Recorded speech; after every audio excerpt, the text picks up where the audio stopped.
Hey everybody, welcome back to the channel. Big Bird here.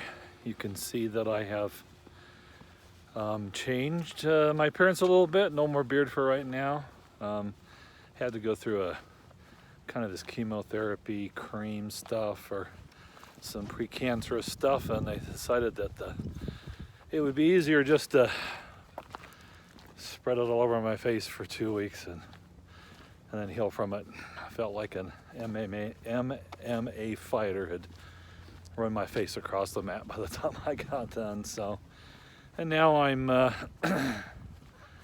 probably looking for a little bit of employment. So I thought, well, I better keep my beard off for now. So anyway, we're here in Colorado, north of Denver, where I live now instead of Florida. And it's a little on the chilly side. Got some Canadian geese in the background there moving. And I've been thinking about a series, especially applicable to the upcoming long distance hiking season, and I'm going to entitle it Survival 101 for the Backpacker. As I have had different experiences on the trail and you've heard of different stories, it's become apparent that I think there's perhaps a niche here to have a little conversation about survival training and how to survive in situations that might put you in that situation. Now there is a lot of survival channels out there. If you want to learn how to make fire with a bow drill or a friction board or flint and steel, by all means there's great stuff out there, how to build survival shelters and things like that. But unless you've really messed up as a backpacker, you may not have to necessarily worry about those things, but we may eventually talk to them. So this is more than likely going to be we'll call it a classroom instruction, because knowledge gives you a lot of power. Knowledge gives you confidence, and some very simple techniques may keep you out of trouble. Now, why am I qualified to talk about this? Well, Air Force, for those who don't know, I'm an Air Force veteran, did special ops, combat rescue, Air Force survival school, and refresher training every 2 years for most of those 27 years, and field experiences doing escape and evade and things like that. So, and I have a love for it, and I've watched a lot of those YouTube channels dealing with survival training. So right now you're probably thinking, do I really want to go down this road or not? Well, let me give you a little pre-test. And don't Google it, but what are the rules of 3? If you know them right off the top of your head, you may not have to watch this. If you don't know what the rules of 3 are, then perhaps this series will be beneficial. I'm going to break this up into parts to make it a little more digestible. But let's go over what the rules of 3 are, okay? If you have an arterial bleed, you have 3 minutes to live. You got to do something. There was an Air Force, I think, navigator living in Albuquerque. Probably been about 20 years ago now. He was driving home late at night after a night flight on his Harley, got into some construction on the road, got into some soft dirt, dumped his bike, got up, brushed himself off, started driving down the road, started feeling really, really weak and lightheaded, and was kind of worried. He pulled into 7-Eleven where he died. What he didn't know is that he had fallen on a piece of rebar, and it had punctured his femoral artery in his leg, and he expired in about 3 minutes. Okay, it doesn't take long. So you need to know what to do if that happens to you. I'm sorry, I'm here with my dog, and she has lashed onto a smell here. She will not keep going straight, so we'll take a break for her here for a second. Okay, so arterial bleeding, you got 3 minutes to live. The next rule of 3. Adverse weather conditions, hypothermia, you've got 3 hours to live. If you do not get yourself out of that situation and get it remedied, 3 hours to live. Okay, no water, you got 3 days to live. Okay, and no food, you got 21 days to live. So simply put, these are now your survival priorities, the rules of 3, okay? What is the most important tool you can take with you? People talk about knives and fire starters, but really the most important tool you're going to have is knowledge. To be able to have what I call situational awareness. You know, some people have it, some people don't. You can try and teach it, but if you don't have a little bit of it, it's really tough to learn situational awareness. But you have to have it, and as a person backpacking, you need to have that situational awareness. There's some tools that you're going to have available to you. You got your atweather.org, you got your weather channel, you got radar apps. You know, when you have a forecast of 50% rain, for example, and you're in the mountains, you have to understand that 50% chance of rain is over the forecast area, and mountains produce weather, so chances are good you're going to get some rain, and you need to be prepared for it. And if you are, that's great. If you're getting ready to hike up and some more alpine, you might have to take another base layer with you. So I think where a lot of perhaps risk comes in is when you start going ultralight and you start adding that to high mountain operations, hikes, alpine. You guys out there heading onto the Pacific Crest Trail probably really applies to you.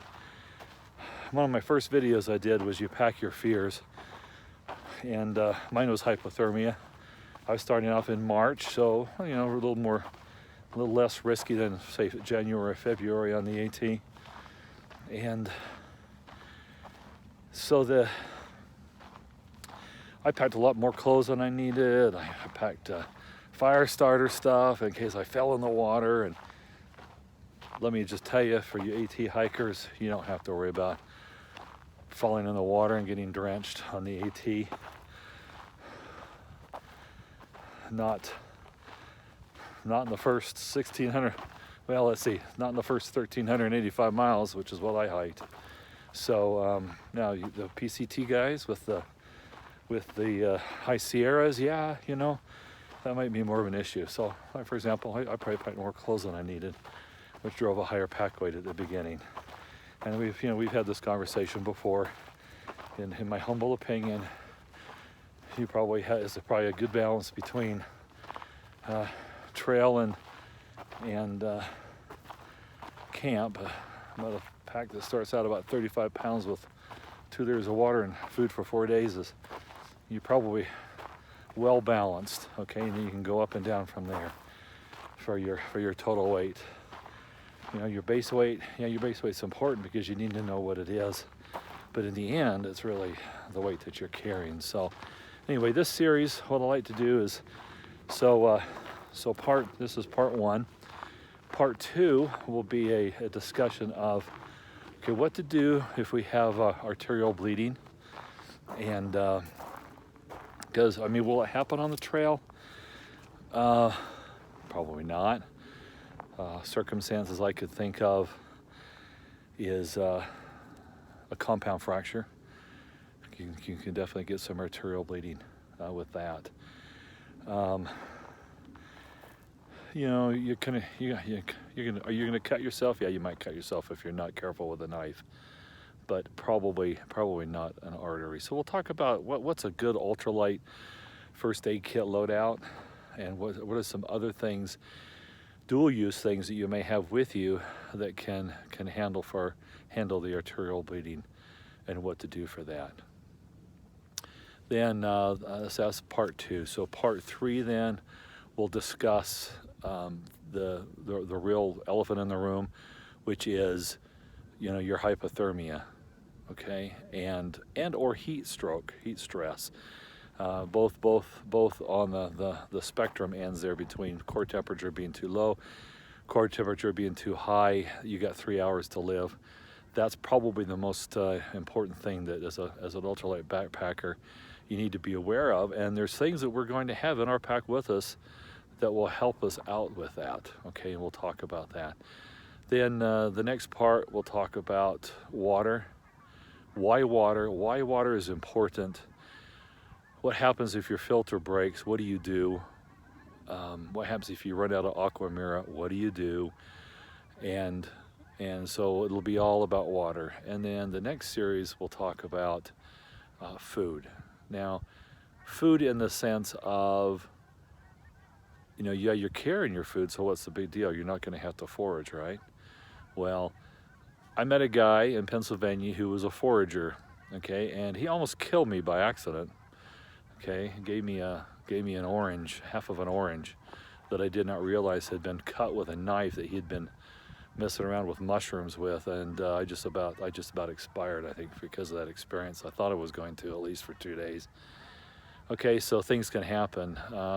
There's a gal that I met at Standing Bear Hostel there outside the Smoky Mountains, and it wasn't long that we had heard that a human bear had got her food bag down with her cooking pot, fuel, and all of her food, and stole it. And she was halfway through an event where she was at least, I think, 3 days from a resupply.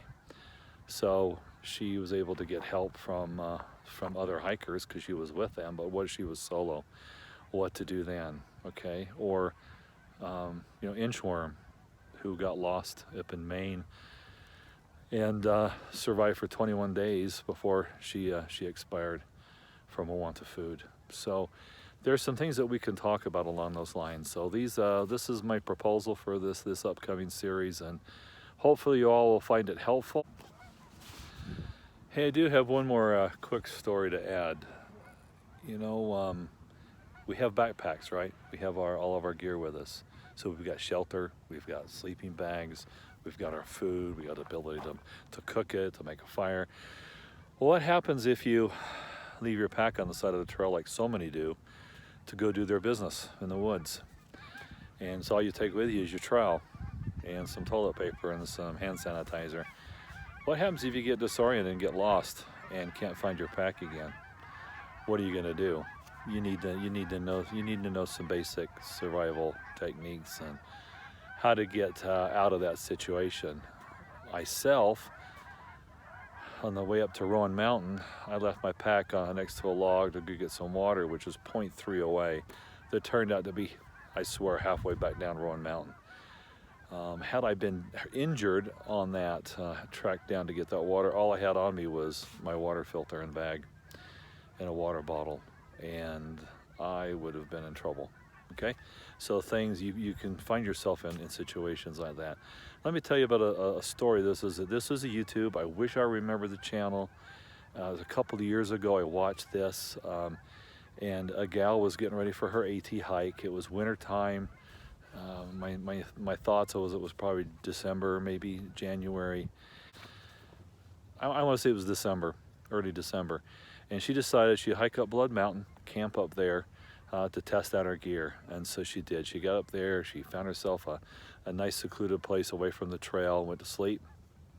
Got up in the middle of the night like many of us to go to the bathroom. Wandered away from her tent to go do her business, didn't take a flashlight with her, didn't put a coat on, didn't put her shoes on, just kind of ran out in her bare feet to do her business. And it was really super foggy, and she realized she'd gone so far away she couldn't find her tent. She wandered around,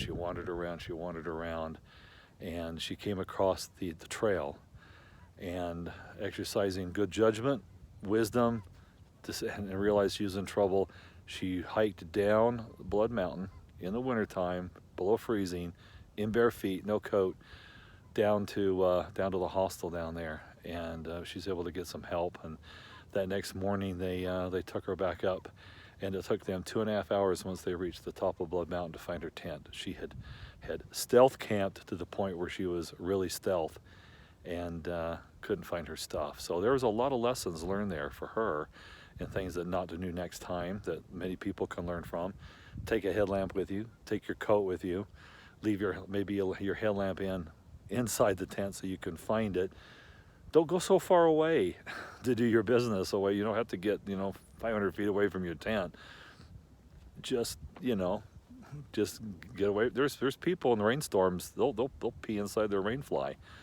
Okay, if they have to. Was it last year Pee Wee got her nickname because she hammocked, because it was really raining pretty hard, and she just got out of her hammock and peed there underneath her tarp and didn't realize her pillow had fallen on the ground, so she peed on her pillow. So that's where she got her nickname, Pee Wee. So anyway, the tools that you're going to have are going to be your knowledge to help you get out of situations, and trust me, you'll get yourself into situations whether you want to or not. So this series is to help everybody be prepared. All right, everybody, bye.